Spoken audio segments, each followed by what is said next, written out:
Hello everyone, welcome to IQ world. दोस्तों, मैंने कल ही आप लोगों से बताया था कि आज के डेट में मैं बिहार दरोगा का जो सिलेबस है वो पूरा डिटेल्ड सिलेबस लेकर के आने वाला हूं। तो दोस्तों, मैं आ चुका हूं सिलेबस लेकर के। आप लोग वीडियो को पूरा देखिएगा। हो सकता है कि वीडियो थोड़ा लंबा हो जाए, लेकिन आप लोग पूरा देखिएगा। आप वीडियो को देख करके हो सके तो आप लोग इसको नोट डाउन कर लीजिएगा, यानी तो स्क्रीनशॉट लेते जाइएगा तो आपके पास ये सिलेबस चला जाएगा। और नहीं, अगर स्क्रीनशॉट भी नहीं लेना चाहते हैं, नोट डाउन भी नहीं करना चाहते हैं, तो आप हमारे टेलीग्राम चैनल से जुड़ जाइए। वहाँ पर मैं इस PDF को भेज दूंगा, वहाँ से आप लोग डाउनलोड कर लीजिएगा, ठीक है। और टेलीग्राम लिंक जो है ना डिस्क्रिप्शन में मिल जाएगा, वहाँ से आप लोग ज्वाइन कर सकते हैं। तो बिहार पुलिस SI का जो सबसे पहले तो हम लोग एग्जाम पैटर्न जानेंगे, सिलेक्शन प्रोसेस क्या है इसका। उसके बाद हम लोग सिलेबस पर बात करेंगे। तो दोस्तों देखिए, जो सिलेक्शन प्रोसेस है वो 4 चरणों में होता है। देखिए, सिलेक्शन प्रोसेस जो है वो 4 चरणों में होता है। सबसे पहले तो प्रारंभिक परीक्षा होती है पहले चरण में, दूसरे चरण में मुख्य परीक्षा, तीसरे चरण में जो फिजिकल एलिजिबिलिटी टेस्ट है वो होता है, और चौथे चरण में मेडिकल एग्जामिनेशन होता है। तो 4 चरणों में यहाँ पर बिहार दरोगा का जो परीक्षा है वो 4 चरणों में यहाँ पर होना है, ठीक है। और अगर आपको फाइनल सिलेक्शन लेना है तो आपको चारों चरण में बहुत ही अच्छा करना होगा। खास करके जो ये मुख्य परीक्षा है इसमें और PET में, ये दोनों में आपको काफ़ी ज़्यादा मेहनत करने की ज़रूरत है। तो मुख्य परीक्षा का सिलेबस और प्रीलिम्स का सिलेबस दोनों आज हम लोग बहुत ही गहराई से और बहुत ही विस्तार से इसको देखने का प्रयास करेंगे, ठीक है। तो चलिए दोस्तों, देखिए Bihar police SI prelims exam pattern. देखिए, प्रीलिम्स जो PT एग्जाम है उसका पैटर्न क्या है। देखिए, PT एग्जाम में एक ही पेपर होता है, ठीक है। जो प्रीलिम्स है, प्रारंभिक परीक्षा है बिहार दरोगा का, उसके PT एग्जाम में एक ही पेपर होता है, ठीक है। और जो कि जनरल नॉलेज यानी कि सामान्य ज्ञान और करेंट अफेयर जिसमें पूछा जाता है। इसमें मैथ, रीजनिंग ये सब नहीं पूछा जाता है। आपको साइंस देखने को मिलेगा, लेकिन आपको इसमें जनरल नॉलेज और करेंट अफेयर मिलेगा। इसमें मैथ और रीजनिंग नहीं मिलेगा, प्री में मैथ रीजनिंग नहीं मिलेगा, ठीक है। ये केवल मेंस में मिलता है। तो मेंस का सिलेबस देखेंगे हम लोग, पहले प्री का बात कर लेते हैं, ठीक है। जो देखिए पैटर्न क्या है, आपको GK और करेंट अफेयर पूछा जाएगा। 100 क्वेश्चन पूछे जाएंगे 200 मार्क्स के, यानी एक क्वेश्चन 2 मार्क्स के पूछे जाएंगे। 2 घंटा आपको समय मिलेगा एग्जाम में। और नेगेटिव के लिए आपको 0.2 नेगेटिव काटा जाएगा, यानी कि 1/10 नेगेटिव काटा जाएगा। सिर्फ और सिर्फ क्वालिफाइंग है ये, आपको इसमें क्वालिफाई करना है। मतलब ये नहीं कि क्वालिफाई करना है तो 30% से ऊपर लाके क्वालिफाई कर जाएंगे, ऐसा नहीं है। इसमें कट ऑफ तैयार होता है। 20 गुना बच्चों को पास करना है मेंस के लिए। तो मेंस के लिए 20 गुना बच्चों को पास करना है, तो जितने बच्चे 20 गुना में आ जाएंगे उतना को ही पास करना है, ठीक है। तो कट ऑफ तैयार होता है इसका। उसके बाद देखिए, बिहार पुलिस जो SI मेंस का जो एग्जाम पैटर्न है, मेंस का पैटर्न देख लेते हैं। तो मेंस में 2 पेपर होता है। पेपर 1 में जनरल हिंदी, पेपर 1 में जनरल हिंदी है, इसका भी सिलेबस हम लोग देखेंगे, जनरल हिंदी का सिलेबस, ठीक है। और पेपर 2 में जो GK और मैथ रीजनिंग होता है, ये पेपर 2 में होता है। तो पेपर 1 का पहले देखिए, 100 क्वेश्चन हिंदी का पूछा जाएगा, 200 मार्क्स का, 2 घंटे का। सेम है सब कुछ। 0.2 नेगेटिव इसमें भी रहता है। ये क्वालिफाइंग नेचर का, इसमें कोई कट ऑफ तैयार नहीं होता है। आप अगर क्वालिफाइंग जितना मार्क्स परसेंटेज है, अगर उसको पार कर जाते हैं आप, तो इसमें क्वालिफाई हो जाएंगे आप, ठीक है। क्वालिफाइंग मार्क्स कितना है वो भी मैं आपको बता देता हूं अभी। तो दोस्तों, जैसा कि आप देख रहे हैं यहाँ पर कि जो क्वालिफाइंग मार्क्स है, जनरल में अगर आप हैं तो आपको 40% मार्क्स लाना पड़ेगा, तो आप क्वालिफाई हो जाएंगे।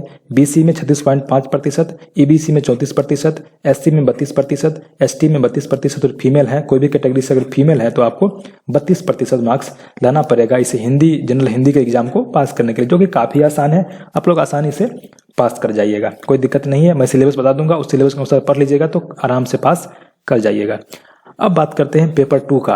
तो पेपर 2 में क्या क्या आता है। देखिए, जनरल स्टडीज आता है, general science, civics, Indian history, geography of India, math और रीजनिंग, इतने सारे टॉपिक आपको पूछे जाएंगे। अब देखिए, यहाँ पर देखिएगा आप कि इंडियन हिस्ट्री है, लेकिन यहाँ पर लिखा हुआ है इंडियन हिस्ट्री। जो नियमावली है बिहार दरोगा का, उसमें मैंने देखा तो केवल इंडियन हिस्ट्री लिखा हुआ है। लेकिन एग्जाम में मैंने क्वेश्चन देखा, प्रीवियस ईयर क्वेश्चन, तो उसमें वर्ल्ड हिस्ट्री भी आपको देखने को मिलता है। तो वर्ल्ड हिस्ट्री भी आपको लेके चलना है, ऐसा नहीं कि जो इसमें दिया हुआ है वही पढ़ के निकल जाना है, तो आपको क्वेश्चन छूट सकते हैं। यहाँ भी देखिए, ज्योग्राफी ऑफ इंडिया दिया हुआ है, भारत का ज्योग्राफी दिया हुआ है, जो कि नहीं, ज्योग्राफी ऑफ इंडिया नहीं, आपको वर्ल्ड ज्योग्राफी भी पूछा जाता है। मैथ और रीजनिंग आपको पढ़ना है।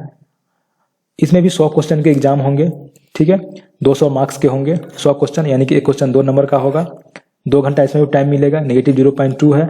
और पीईटी के लिए इसमें 6 गुना लड़कों को पास किया जाएगा, ठीक है। तो पीईटी के लिए इसमें 6 गुना को पास किया जाएगा। अब हम लोग बात करेंगे जो पीटी का सिलेबस है और मेंस का सिलेबस है उस पर बात करेंगे। अभी तक हमने बात किया कि एग्जाम पैटर्न क्या था। अब हम लोग देखेंगे कि प्री और मेंस का सिलेबस क्या है, क्या क्या टॉपिक आपको पढ़ना है। देखिए, जो पीटी का सिलेबस है वो मेंस के सिलेबस के समान है।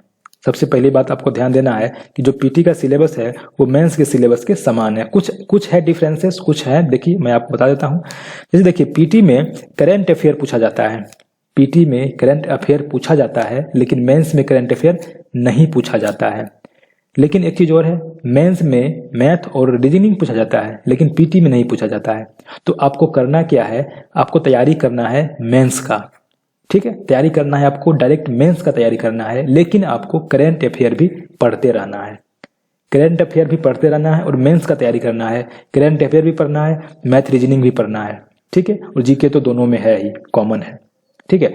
तो आपको करंट अफेयर और मैथ रीजनिंग दोनों पढ़ना है, यानी कि आपको मेंस का तैयारी करना है करंट अफेयर के साथ। समझ में आ गया। अब मेंस का सिलेबस देखिए, क्योंकि प्री का सिलेबस जो है मेंस के सिलेबस के समान ही है, केवल और केवल क्या है, प्री के लिए आपको करंट अफेयर एक्स्ट्रा पढ़ना है, तो करंट अफेयर आप पढ़ लीजिएगा। जो मैं आपको मेंस का सिलेबस बता दूंगा और उस सिलेबस को भी फॉलो करते हैं तो प्री आपका बहुत ही अच्छे मार्क्स से पास हो जाइएगा। देखिए, तो मेंस सिलेबस में देखिए मैथ का और रीजनिंग का सिलेबस देख लेते हैं पहले, जो कि नियमावली में दिया हुआ है। बिहार दरोगा भर्ती नियमावली मैंने देखा है, तो नियमावली के अनुसार ही मैं आपको बता रहा हूँ, ठीक है। देखिए, ब्लड रिलेशन यानी कि जो रक्त संबंध है वो पूछा जाता है। सिलोगिज्म यानी कि न्याय निगमन पूछा जाता है।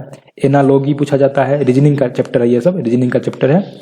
फिगर सीरीज यानी कि आपको पता होगा कि जो सीरीज दिया रहता है फिगर का, चित्र श्रेणी, वो क्वेश्चन पूछा जाता है। अल्फा न्यूमेरिक सीरीज रहता है, जैसे कि अल्फाबेटिक यानी ABCD 1 2 3 4 इस टाइप का सीरीज बना करके पूछता है कि इसके बाद क्या होगा, इस टाइप का क्वेश्चन। ऑड वन आउट यानी कि जो विषम संख्या छांटने वाला होता है, चाहे विषम छांटने वाला, ये पूछा जाता है। पजल पूछे जाते हैं, यानी कि जो पजल टाइप का रहता है क्वेश्चन, इस टाइप से दे देता है क्वेश्चन आपको, यहाँ कुछ अंक दे देता है और यहाँ पर पूछ देता है कि इसमें क्या होगा, तो उसको पजल बोलते हैं, ये पजल पूछा जाएगा। ये हो गया आपको रीजनिंग का सिलेबस, ठीक है। इतना ही सिलेबस रीजनिंग का दिया था, इतना ही, ज्यादा क्वेश्चन नहीं रहता है, लगभग में आपको 8 से 10 क्वेश्चन रहेंगे, तो इतना में ही कवर हो जाता है इसका। और नंबर सिस्टम देखिए, मैथमेटिक्स में नंबर सिस्टम यानी संख्या पद्धति पूछा जाता है। सिमेट्री मतलब होता है कि सममितता, इसमें नंबर ऑफ सिमेट्री पूछा जाता है। आप लोग देख लीजिएगा गूगल पे नंबर ऑफ सिमेट्री क्या होता है। मेंसुरेशन यानी कि क्षेत्रमिति से क्षेत्रफल, आयतन, ये सब पूछा जाता है। डेसिमल और फ्रैक्शन यानी दशमलव भिन्न और साधारण भिन्न पूछा जाता है। क्यूब रूट यानी कि घनमूल से क्वेश्चन आते हैं।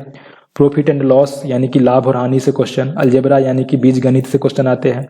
वर्क एंड टाइम तो कार्य और समय। रेशियो एंड प्रोपोर्शन अनुपात और समानुपात। टाइम एंड डिस्टेंस यानी कि दूरी और समय। उसके बाद देखिए SI और CI यानी कि साधारण ब्याज और चक्रवृद्धि ब्याज। डाटा इंटरप्रिटेशन DI का क्वेश्चन आता है। DI मतलब कैसा होता है, जैसे आपने देखा होगा सर्किल से क्वेश्चन पूछ देता है ऐसे करके कि इतना % ये है, इतना % ये है, इस टाइप से क्वेश्चन आता है, आपने देखा होगा। इसको बोलते हैं डाटा इंटरप्रिटेशन। चाहे देखिए दंडा लेख का क्वेश्चन आ जाता है, इस टाइप का दंडा लेख दे देता है, तो ये होता है डाटा इंटरप्रिटेशन। तो डाटा इंटरप्रिटेशन से क्वेश्चन आ सकता है। डिस्काउंट यानी कि जो छूट होता है उससे क्वेश्चन आ सकता है। बट्टा। ज्योमेट्री यानी कि ज्यामिति से क्वेश्चन आ सकते हैं। ज्यामिति में बहुत सारे चैप्टर हैं, एंगल है, कोण है, त्रिभुज है, चतुर्भुज है, उसके बाद बहुभुज है, ये सब ज्यामिति में आते हैं, तो ज्यामिति से क्वेश्चन पूछे जा सकते हैं। वृत्त भी ज्यामिति में आते हैं, तो वृत्त से क्वेश्चन पूछे जा सकते हैं। क्वाड्रिलेटरल यानी चतुर्भुज से क्वेश्चन आएंगे। तो इतने सारे चैप्टर जो दिया हुआ है आपको, सब चैप्टर करना कुछ नहीं है, जो ऊपर जो हल्का हल्का जो कॉन्सेप्ट है, जो बेसिक कॉन्सेप्ट सबका ले लेना है आपको, तो क्वेश्चन सॉल्व हो जाएगा। क्योंकि ज्यादा भारी क्वेश्चन इस सबका नहीं आता है, आपको मुंह से ही देख करके ही सॉल्व हो जाएगा क्वेश्चन, ज्यादा दिक्कत नहीं है इसमें। अब बात करते हैं जनरल साइंस का। देखिए जनरल साइंस में अम्ल, क्षार और लवण, केमिस्ट्री का चैप्टर अम्ल, क्षार और लवण। और एक चीज यहाँ पर ध्यान देने वाली बात है कि जनरल साइंस जो है दोस्तों, इसमें बायोलॉजी यहाँ पर नहीं दिया हुआ था, ठीक है। प्री के जो सिलेबस है उसमें थोड़ा सा बायोलॉजी, जो न्यूट्रिशन है, जो पोषण है, वो दिया हुआ था, लेकिन पोषण चैप्टर के अलावा बायोलॉजी का कोई भी चैप्टर नहीं दिया गया है। लेकिन मैंने क्वेश्चन देखा, उसमें बायोलॉजी पूछा गया था, ठीक है, बायोलॉजी से क्वेश्चन आए हैं, न्यूट्रिशन के अलावा भी दूसरे चैप्टर से भी आए हैं, तो आपको बायोलॉजी भी पढ़ना है। ठीक है, तो मैं बता देता हूँ, अम्ल, क्षार और लवण पढ़ना है, ब्रह्मांड पढ़ना है फिजिक्स में, गति पढ़ना है, बल पढ़ना है, ठीक है, कार्य, ऊर्जा और शक्ति पढ़ना है फिजिक्स में, परमाणु की संरचना पढ़ना है, अणु पढ़ना है, धातु और अधातु पढ़ना है केमिस्ट्री में। देखिए ये सब केमिस्ट्री का चैप्टर है, परमाणु, अणु, धातु, अधातु, कार्बन, ये सब केमिस्ट्री का चैप्टर है, ये सब आपको करने हैं। मृदा यानी कि भूमि और ध्वनि, प्रकाश, प्राकृतिक घटना, ये सब आपको पढ़ना है। प्राकृतिक घटना जैसे इंद्रधनुष का बनना, ये सब जो है सो आपको पढ़ना है। ठीक है, जैसे प्राकृतिक संसाधन के बारे में पढ़ना है, विद्युत करंट के बारे में पढ़ना है, और सर्किट के बारे में, करंट और सर्किट के बारे में, चुंबक और चुंबकत्व के बारे में पढ़ना है आपको, पर्यावरण से जुड़े मुद्दे यानी प्रदूषण, ये सब के बारे में, ओजोन क्षरण, ये सब के बारे में पढ़ना है। प्रदूषण के बारे में, पदार्थ में परिवर्तन यानी कि जो पदार्थ का जो परिवर्तन होता है, ठोस से द्रव, द्रव से गैस, गैस से द्रव, ये सब आपको पढ़ना है। मैटर, स्टेट ऑफ मैटर और डिफरेंसेस ऑफ मैटर आपको पढ़ना है। बायोलॉजी भी पढ़ना है, मैंने एक ऐड किया है यहाँ पर कि बायोलॉजी भी पढ़ना है, और जो लुसेंट का बायोलॉजी है वो पढ़ लेते हैं तो 100% आपका यहाँ पर बायोलॉजी भी हो जाएगा।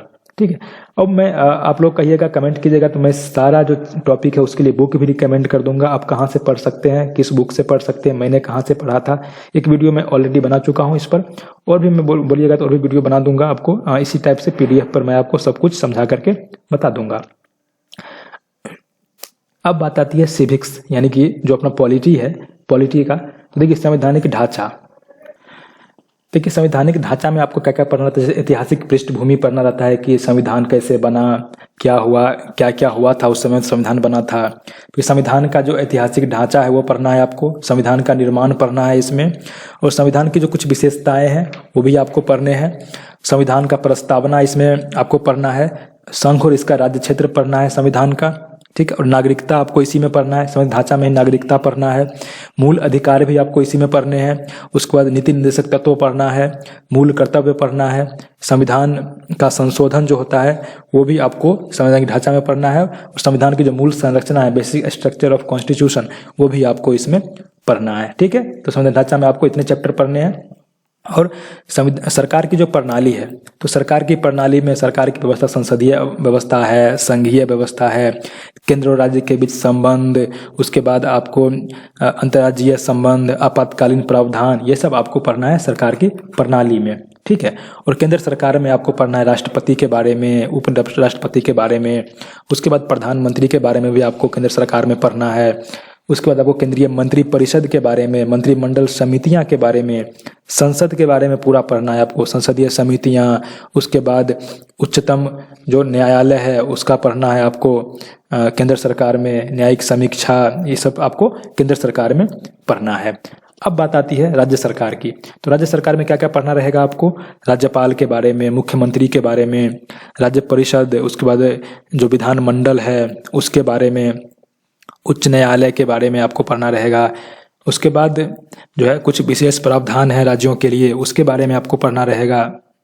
उसके बाद केंद्र सरकार हो गया, राज्य सरकार हो गया। उसके बाद स्थानीय सरकार, स्थानीय सरकार में आपको क्या क्या पढ़ना है, पंचायती राज के बारे में पढ़ना है, उसके बाद नगर निगम के बारे में पढ़ना है। ठीक है, तो यहाँ तक आपको समझ में आ गया। और केंद्र शासित प्रदेश और विशेष क्षेत्र, जैसे केंद्र शासित प्रदेश और कुछ विशेष क्षेत्र है, विशेष राज्य का दर्जा वाला क्षेत्र है, तो उसके बारे में पढ़ना है। तो आपको इसमें आपको ये सब पढ़ना है। अब संवैधानिक निकाय, बहुत सारे निकाय सिस्टम ऐसे जो संवैधानिक संस्था है, तो जैसे कि निर्वाचन आयोग हो गया, संघ लोक सेवा आयोग हो गया, राज्य लोक सेवा आयोग हो गया, वित्त आयोग हो गया, उसके बाद वस्तु और सेवा कर यानी GST काउंसिल हो गया, उसके बाद अनुसूचित जाति के लिए राष्ट्रीय आयोग हो गया, जनजाति के लिए राष्ट्रीय आयोग हो गया, OBC आयोग हो गया। ये सब जो है सो आपको संवैधानिक निकाय में पढ़ना है। इतने आपको, कुछ और हैं जो कि मैं आपको बता दूंगा, आप लोग कमेंट कीजिए।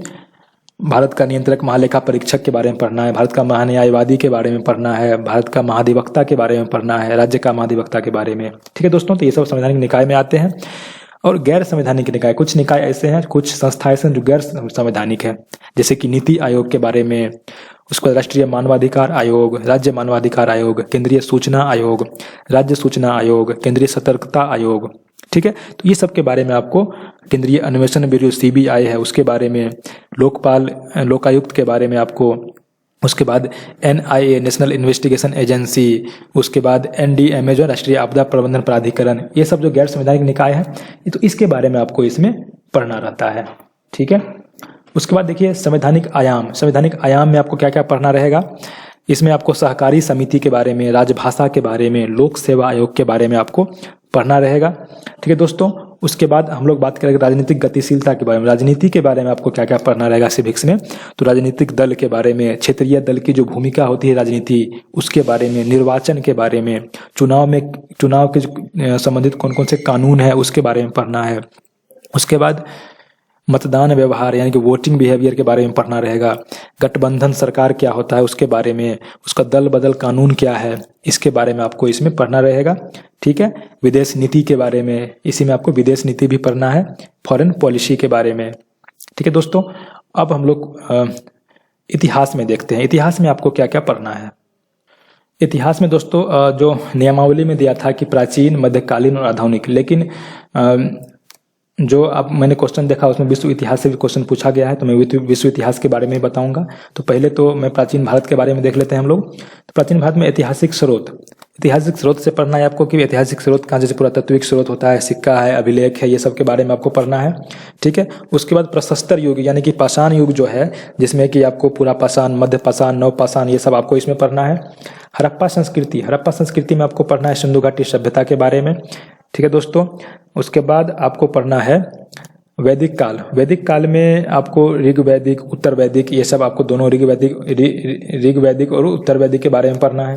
जैन और बौद्ध धर्म पढ़ना है। महाजनपद और मगध साम्राज्य पढ़ना है। ठीक है, महाजनपद और मगध साम्राज्य। उसके बाद ईरानी और मकदूनिया आक्रमण। ठीक है, ईरानी और मकदूनिया आक्रमण भी पढ़ना है। तो ईरानी और मकदूनिया आक्रमण में आपको जैसे कि ईरानी आक्रमण हुआ था, सिकंदर का आक्रमण हुआ था। ठीक है, ये सब आपको पढ़ना है। मौर्य युग में जाइए तो मौर्य युग में आपको चंद्रगुप्त मौर्य के बारे में पढ़ना है, अशोक के बारे में, ये सब आपको पढ़ना है। फिर मध्य एशिया में आइएगा, मध्य एशिया से संपर्क, तो मध्य एशिया में आपको क्या क्या पढ़ना है, शुंग वंश, कर्ण वंश, हिंद यूनानी वंश, शक वंश, कुषाण वंश, पल्लव वंश, ये सब आपको इसमें मध्य एशिया में आ जाता है।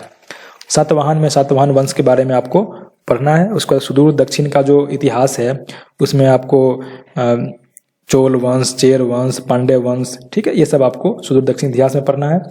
गुप्त साम्राज्य में आपको गुप्त के बारे में पूरा जानकारी लेना है। हर्ष और उसका साम्राज्य जो है, हर्षवर्धन का जो काल था उसके बारे में भी आपको पढ़ना है।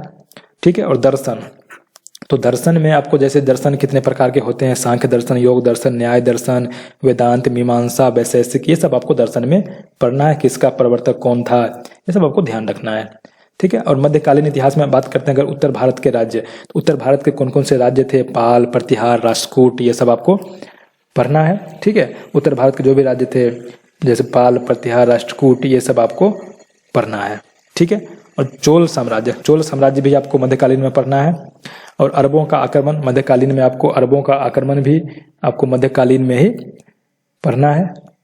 ठीक है, जैसे अरबों के आक्रमण में तराइन की लड़ाई हुई थी, तराइन का युद्ध, राजपूत राज्य के साथ हुआ था युद्ध, ये सब आपको पढ़ना है। दिल्ली सल्तनत में आपको जो वंश था, दिल्ली सल्तनत में गुलाम वंश, उसके बाद खिलजी वंश, उसके बाद तुगलक वंश, लोधी वंश, ये सब आपको दिल्ली सल्तनत में जितने वंश थे सबको पढ़ना है। विजयनगर बहमनी साम्राज्य के बारे में भी आपको पढ़ना है। ठीक है, और भारत में सांस्कृतिक विकास हुआ था। स्थापत्य जो नक्शबंदी, भक्ति आंदोलन हुआ था, उसके बाद चिश्ती संप्रदाय, सूफी सिलसिला, सोहरावर्दी संप्रदाय, ये सब आपको इसमें भारत के सांस्कृतिक विकास में पढ़ना है। और मुगल साम्राज्य पूरा आपको पढ़ना है। ठीक है, अब आते हैं आधुनिक इतिहास में। तो आधुनिक में आपको काफी ज्यादा क्वेश्चन आधुनिक से भी आते हैं। तो यूरोपीय कंपनी का आगमन आपको पढ़ना है।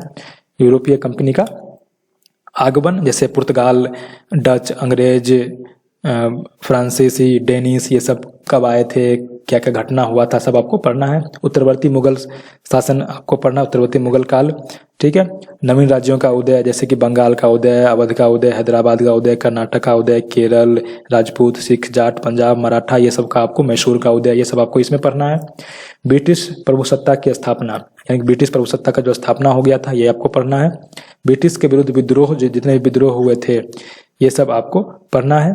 ठीक है, जैसे 1857 का विद्रोह हुआ था, उसके बाद बहावी आंदोलन हुए थे, विद्रोह का दमन कैसे हुआ था, ये सब आपको इसमें पढ़ना है, काफ़ी इंटरेस्टिंग रहता है। 1857 के बाद ब्रिटिश नीतियाँ क्या रही, 1857 के विद्रोह के बाद जो है ब्रिटिश की नीति कैसी रही, ये सब आपको पढ़ना है। धार्मिक एवं सामाजिक जो सुधार आंदोलन है ये आपको पढ़ना है, ठीक है। तो धार्मिक और सामाजिक सुधार आंदोलन में क्या क्या पढ़ना था, राजा राम मोहन राय के बारे में, उसके बाद युवा बंगाल आंदोलन जो हेनरी डिरोजियो था, theosophical society, Vishwachandra Vidyasagar, Dayanand Saraswati, Vivekananda, Shri Ramakrishna mission, ये सब आपको पढ़ना रहता है, ठीक है। और भारतीय राष्ट्रवाद का उदय भी आपको पढ़ना है। इसमें भारतीय राष्ट्रीय कांग्रेस के बारे में आपको डिटेल से पढ़ना है, कांग्रेस का स्थापना और उसका जो अधिवेशन हुआ था उसके बारे में। स्वराज्य के लिए संघर्ष, जो जैसे गरम दल नरम दल एक हो गया था, दोनों में फूट हुआ था, बंगाल का विभाजन हुआ था, मार्ले मिंटो सुधार हुआ था, हार्डिंग बम कांड, प्रथम विश्व युद्ध, लखनऊ समझौता, होम रूल आंदोलन, मोंटेगू घोषणा, ये सब आपको स्वराज्य के लिए संघर्ष में पढ़ना है, ठीक है। और उसके बाद जो महात्मा गांधी के बारे में डिटेल में आपको पढ़ना है। राष्ट्रीय आंदोलन, जो राष्ट्रीय आंदोलन हुए थे, जैसे कि स्वराज पार्टी का स्थापना हुआ था, सविनय अवज्ञा आंदोलन हुआ था, उसके बाद जो आंदोलन हुए थे आपको पढ़ने हैं सब। स्वतंत्र भारत जो स्वतंत्रता के बाद क्या कंडीशन था भारत का, ये भी आपको पढ़ना है। मैंने विश्व इतिहास भी जोड़ दिया आप लोगों के लिए, विश्व इतिहास भी देख लीजिए। तो विश्व इतिहास में पुनर्जागरण पढ़ना है, धर्म सुधार आंदोलन पढ़ना है, पूंजीवाद और औद्योगिक क्रांति के बारे में पढ़ना है, अमेरिकी क्रांति, फ्रांसीसी क्रांति, प्रथम विश्व युद्ध और रूसी क्रांति, ठीक है। उसके बाद आप देखिए, अगर आप बात करें भूगोल का, भूगोल में देखिए विश्व भूगोल का पहले बात करते हैं। तो विश्व भूगोल हमको ब्रह्मांड और सौरमंडल, ठीक है। ब्रह्मांड और सौरमंडल में जैसे आपको ब्रह्मांड, सौरमंडल, ये सब संबंधित पढ़ते हैं आप लोग टॉपिक। और विश्व का भू आकृति विज्ञान, तो भू आकृति विज्ञान में क्या क्या पढ़ते हैं, चट्टान, महाद्वीपीय विस्थापन, प्लेट विवर्तनिकी, ज्वालामुखी, भूकंप, आंतरिक संरचना पृथ्वी का, ये सब आप लोग किसमें पढ़ते हैं, भू आकृति विज्ञान में पढ़ते हैं। उसके बाद देखिए जलवायु विज्ञान में आप लोग क्या पढ़ते हैं, तो जलवायु विज्ञान में पढ़ना है आपको जो वायुमंडलीय दाब होता है वो, फिर जेट स्ट्रीम क्या होता है, चक्रवात क्या होता है, ये सब आपको जलवायु विज्ञान में पढ़ना है।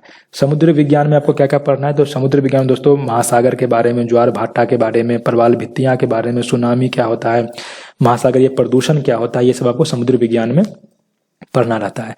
जैव भूगोल में क्या पढ़ना है, तो जैव भूगोल में दोस्तों आपको पढ़ना है जीव मंडल का जो संघटक होता है, पारिस्थितिकी तंत्र के बारे में, बायोम के बारे में, सॉइल सिस्टम यानी कि मृदा तंत्र के बारे में आपको जैव भूगोल में पढ़ना है। विश्व के महाद्वीप के बारे में, जैसे कि अफ्रीका, अंटार्कटिका, एशिया, ऑस्ट्रेलिया या ओशनिया, यूरोप, उत्तरी अमेरिका, दक्षिण अमेरिका, स्थलरूप देश कितने हैं, सबसे बड़ा द्वीप कौन सा है, महासागरीय गर्त क्या होता है, विश्व के प्रमुख जलप्रपात क्या है, ये सब आपको विश्व के महाद्वीप में आपको पढ़ने रहते हैं। आर्थिक भूगोल में क्या क्या पढ़ना है, तो आर्थिक भूगोल में आपको पढ़ना है ऊर्जा संसाधन, खनिज संसाधन, औद्योगिक क्षेत्र के बारे में आपको आर्थिक भूगोल में पढ़ना है। कृषि में आपको क्या पढ़ना है, तो कृषि में जो है सो पूरे विश्व की जो कृषि है, कृषि व्यवस्था कहाँ की कैसी है, वो आपको पढ़ना है।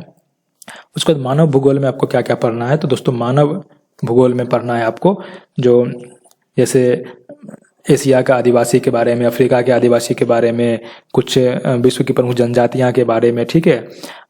सारे जितने भी लोग जहाँ रहते हैं, जनसंख्या का प्रारूप क्या है, ये सब के बारे में आपको, अंतर्राष्ट्रीय व्यापार संगठन के बारे में, मानव विकास सूचकांक के बारे में आपको मानव भूगोल में पढ़ना रहता है, ठीक है। अब आते ही बात भारत का भूगोल, तो भारत के भूगोल में आपको क्या पढ़ना है कि भारत और भौतिक पर्यावरण, ठीक है। भारत और भौतिक पर्यावरण में आपको जैसे कि भारत का मुख्य दर्रा, भारत का जो अपवाह तंत्र है, जैसे कि नदियाँ, उसका भौगोलिक प्रदेश कितने हैं, भारत के आकार अवस्थिति क्या है, भारत के मानसून कैसे हैं, प्राकृतिक वनस्पति कैसी है, भारत की मिट्टियाँ कैसी है, कृषि कैसा है भारत में, उसको खनिज संसाधन, शक्ति संसाधन, वस्त्र उद्योग, लौह इस्पात, राष्ट्रीय राजमार्ग, अंतर्राष्ट्रीय व्यापार, तो ये सब आपको भौतिक पर्यावरण में पढ़ना है। भारत की जनसंख्या में आपको क्या पढ़ना है, लिंगानुपात, साक्षरता दर, जनसंख्या वृद्धि, उसके बाद अल्पसंख्यक की संख्या, उसके बाद भारत में गरीबी, जनसंख्या नीति, ये सब आपको जनसंख्या में पढ़ना रहता है। भारतीय राज्य एवं संघ शासित क्षेत्र, भारतीय राज्य और संघ शासित क्षेत्र में आपको जितने भी राज्य हैं और संघ शासित क्षेत्र हैं सारे का जो यहाँ पर भूगोल पढ़ना है आपको, राज्यवाइज भूगोल यहाँ पर दिया हुआ रहता है, तो आपको पढ़ना है। अर्थशास्त्र सिलेबस में कहीं नहीं है, ठीक है। अर्थशास्त्र सिलेबस में कहीं नहीं है, लेकिन आपका जो अर्थशास्त्र से क्वेश्चन देखने को मिलता है, इसके लिए आपको अर्थशास्त्र पढ़ना है। कम से कम लूसेंट का जो अर्थशास्त्र है ये कम से कम आपको ध्यान में रखना है, ठीक है। दोस्तों मैंने हिंदी का सिलेबस नहीं लिखा है, तो मैं हिंदी का सिलेबस आपको लिख देता हूँ यहाँ पे, ठीक है। फटाफट से आप लोग देख लीजिएगा हिंदी का सिलेबस क्या है, मैं आप लोगों के लिए दे देता हूँ। जैसे कि अगर हिंदी व्याकरण की बात करें तो व्याकरण में आपको अव्यय पढ़ना है, ठीक है, अव्यय। उसके बाद पढ़ना है निपात, बहुत आसान होता है, कोई ज्यादा दिक्कत नहीं है। समास, ठीक है।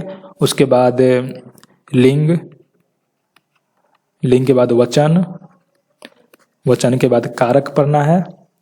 उसके बाद आपको पढ़ना है सर्वनाम, सर्वनाम के बाद संज्ञा, संज्ञा के बाद क्रिया, ठीक है, क्रिया के बाद ध्वनि। उसके बाद आपको विशेषण, क्रिया विशेषण संधि, ठीक है, विशेषण, उसके बाद क्रिया विशेषण, उसके बाद संधि। आप इतना आप पढ़िएगा। उसके बाद देखिए, ये तो हो गया व्याकरण का टॉपिक। उसके बाद टॉपिक आता है कि आपको जैसे रीडिंग कॉम्प्रिहेंशन, जैसे कि आपको 10 लाइन दे 20 लाइन दे देगा, उसी से क्वेश्चन पूछा जाएगा, इस टाइप का रहेगा। उसके बाद आपको रिक्त स्थान को भरने वाला क्लॉज टेस्ट रहेगा, ठीक है, रिक्त स्थान को भरने वाला क्वेश्चन रहेगा, क्लॉज टेस्ट वाला जिसको बोलते हैं। उसका वाक्य को सुधार करने का रहेगा, वाक्य त्रुटि का रहेगा, पर्यायवाची और विलोम शब्द का रहेगा, ठीक है दोस्तों। तो उम्मीद करता हूँ कि आज का जो सिलेबस मैंने बताया आप लोगों को समझ में आ गया होगा दोस्तों। अगर सिलेबस आपको समझ में आया है और आपको लगा है कि इससे आपको कुछ हेल्प मिल सकता है तो चैनल को सब्सक्राइब कर दीजिएगा। और दोस्तों अपना प्यार जरूर दिखाइएगा इस वीडियो को भी। तो और कोई भी अगर आपको माइंड में कन्फ्यूजन है, कोई भी क्वेरीज है, तो आप हमें कमेंट के माध्यम से पूछ सकते हैं। कमेंट बॉक्स खुला हुआ है आप लोगों के लिए। और अगर आप इस PDF को डाउनलोड करना चाहते हैं तो टेलीग्राम चैनल जुड़ जाइए। टेलीग्राम चैनल लिंक आपको डिस्क्रिप्शन बॉक्स में मिल जाएगा, ठीक है दोस्तों। चलिए फिर मिलते हैं नए वीडियो में। Bye bye, take care, best of luck.